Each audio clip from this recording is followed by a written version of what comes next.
I know it's controversial. I do think Trump is kind of a one-off. I really do. Well, I've said before, it's a fact that Donald Trump is an American icon. It is a fact, but he's an icon because he's a fucking clown. When I win the Powerball, it's David Yamane billboards from coast to fucking coast. Yes.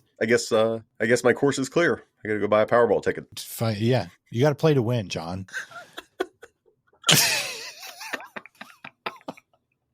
God damn it.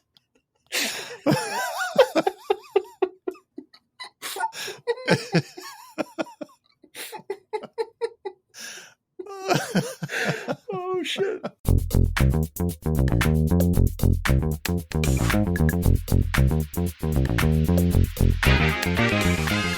What is going on, everybody? 'Tis I, the enigma of the gun airwaves, Miyanovich, welcoming you to Season 3 of the Liberal Gun Owners Lens podcast, where unprecedented perspectives are packed into the cargo hold for the LGO Lens spaceship Voyagio. That's fucking Italian. Don't believe that evolution is possible with guns and public safety in America? It's already happening, y'all. Minds are evolving. Think guns versus public safety is the only game in town, do ya? Think culture war is the big boss, do ya? Then keep your ass in the past. Everyone else, all aboard!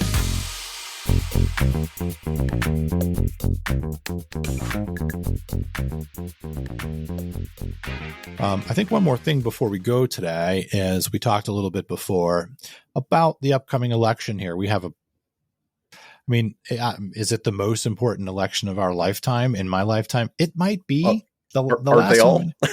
I guess. But you had an interesting perspective.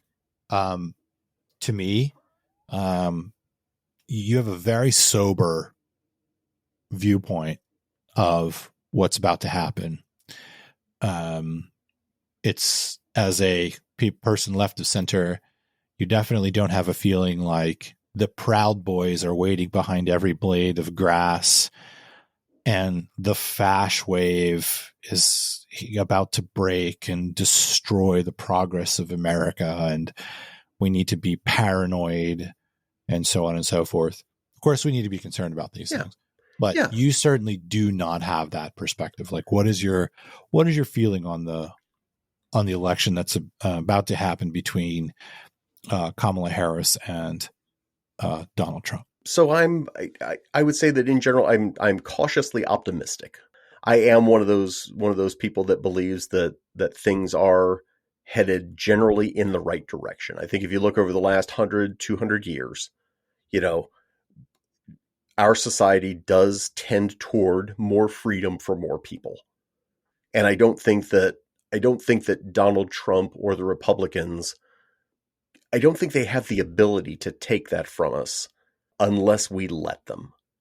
It's important to stay active. It's important to do all the things. It's important to vote. It's important to get out there and be active in your community, right? But I don't think that the danger that's posed by those people is as bad as social media and maybe media in general would have you believe. Mm-hmm. Now, I will freely admit, like I said before, I'm a straight white dude living in a red state. Right. There's not a whole lot that about me personally that they're coming for, but there are a lot of people that I love and care for that will be hurt by these people if we let off of them. Yeah. Plus I am heartened by the fact that twice now within the last month, somebody has either taken a shot at or pointed a gun at Donald Trump. And as far as I can tell, nobody gives a fuck. Right.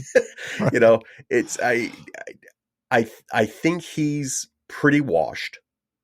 I think the only question in November, and again, please go out and vote, and please go out and vote up and down the ballot. Please vote for Kamala Harris. Please vote for every Democrat that you can. But I think Trump is pretty well washed. I think it's only a question of how close the election is going to be in November. And I just don't see any of these other people, Ron DeSantis down in Florida, this JD Vance dipshit, none of them have the juice that Trump has. And I think that's because as a country, we spent so many years with that dude on TV, in the newspapers, around just being a dude. I think that's how he ended up where he is. I don't think that anybody else with those same views is going to get near the traction that he did. I know it's controversial. I do think Trump is kind of a one-off.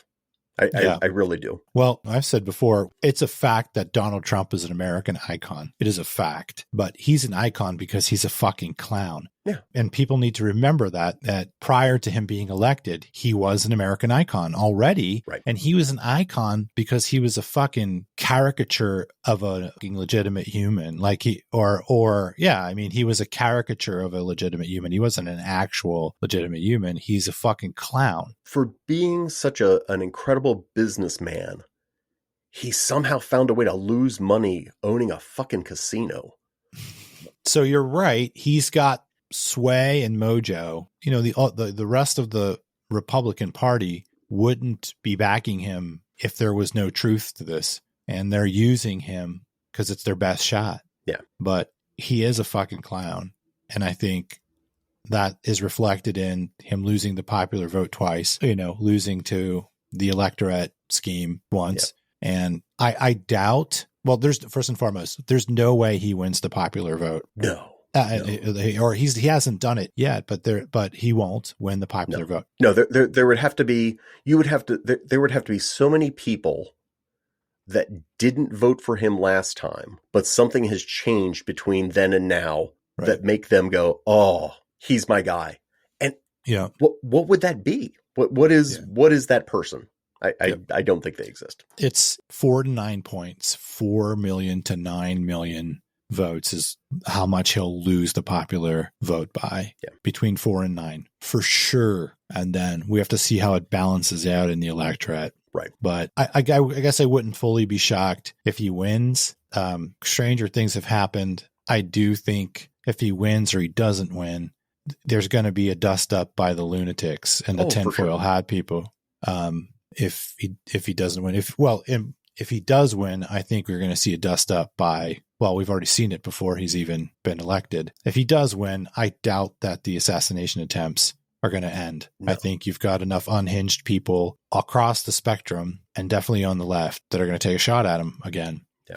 But I don't think he has the power to destroy America. No. Like I agree with you. He does not have the power.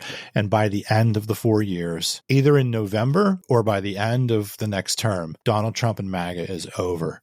And I think we can take solace in that and just keep, plugging and chugging forward. I think that's right. I'm not in a fucking, I legit would be like, people, we are screwed. I think we're screwed because of other things, maybe. For sure. I mean, we're gonna be fighting his Supreme Court appointments for the rest of our lives. Sure. But and I'm also a person who I have a tough time staying focused on negative shit. Right. It just doesn't. It's just exhausting. Yeah. It's just exhausting. And there's a difference between what's real about the fash and the doom scrolling version of what's up with the fash. And the online reality is the doom scrolling version. The other version is something you defeat in a chess match, in a social chess match. The online version is Chicken Little. Yeah. Again, we're back to, the ineffectiveness of online discourse. Yes. Versus the real world. We're going to be with that that shit's going to be with us for a long time, dude. Yeah. That whole get out on the grass or very online reality. So do you have anything else? So we're at a good spot here for wrapping up. Do you have anything else today? By the time this goes live, I think the first episode, at least the introductory episode of the Lo-Fi Left podcast should be up. So Apple Podcasts, Spotify, all that stuff, or lofileft.com. Low without the W. I'll be putting that shit up. I'll put it up on LGO stuff like IG, and Twitter doesn't see X. Twitter X doesn't see. We shit on Twitter, and maybe we should shit on it. But one of the best things that's come out of it is we actually have a solid LGO/David Yamane Twitter cadre that's developed. Nice. And it's like 25 solid cats, and we communicate. And I don't see those cats necessarily in other places, even though they are LGOers. I mostly only see them on Twitter or in David's comment sections on his blog. They're not in our FB group. So some of these dudes are real players, man. That guy. And they're cool. I can't imagine there's anybody listening to your podcast right now that doesn't know who David Yamane is, but if you're not, get on it. The shit that he's doing it's next fucking level. It's so good. So fucking good. And I told him his book and his class together is probably the most important thing that's happened in guns since I've been involved in guns, easily in the past 25, maybe 30 years. Honestly, I put what David has done on par with, if you're into what's important about the strength of guns, I put it on par with the Heller decision, or a little bit underneath it, maybe at the minimum, but it is in the same arena as the Heller decision for guns. It's just that people don't have the eyes to see the value and understand it. His scholarly work for the legitimacy of gun ownership and fairness towards gun ownership it's easily the most important thing that's happened in the past 10 years in guns by far. When I win the Powerball, it's David Yamane billboards from coast to fucking coast. Yeah. Hopefully he's still with the cause then. He's reevaluating his professional life, and he needs to, because I have the same feeling when you've given so much to something and you're surrounded by black holes and there's very little give back. You question at the age of 50, or in his case, 51, in his case, 54, 55, like how much longer can you be a part of that kind of dynamic without it just fucking sucking your soul? Yeah. Right? Like straight out of your Angus. Well, I guess my course is clear. I got to go buy a Powerball ticket. Yeah. You got to play to win, John.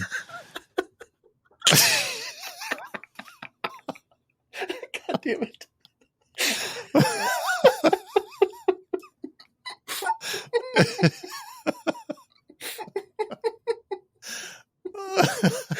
Oh shit. It's true though, dude. God damn it. It's so fucking good. Oh man. We'll Powerball it and do it up here. Dude, there are so many victories we could have if we had a giant stack of cheddar. I'm telling you, we had a stack of cheddar to like model this and sample and see what was up. I'm telling you, man, it was like so clear to me. If we could just keep that cheddar, we were going to just, this gun thing is a dinosaur. It's a fucking dinosaur. And this might not be historically factual, but human beings are on this planet to punch the balls off of dinosaurs. That's what we're good at. And if ever there was a dinosaur that needed its fucking balls punched off, it is the way that guns are in America, right? And all it takes is a stack of cheddar. I already know who the dudes are to get it. We already know that instinct is true in you, and you're like, I fucking play the Powerball, I get the money, and it goes towards Yamane. Like, that you can feel it. Which fuckers need the boost to really make sure that things never, ever, ever, ever, ever go back to the way they were with guns. The people that need it, it's obvious who those people are. It's obvious. Look around. Yep. And the good news is it's not just people on the left. There are libertarians and libertarians, and there are some moderate conservatives who get it, who also have shit going on that we can contribute to. The left-wing groups, the gun-related negatives mitigation groups, we know who to give it to, right? We know that will just create the new standard. And if you don't do something like it, you're going to be dinosaur, balls punched off, dead, and turning into oil like the other dinosaurs. Anyway, okay, so cool. We're going to get you going. Get everybody going to the Lo-Fi Left podcast. I'm so looking forward to that. So, John Waltz, thank you so much. Thanks for having me.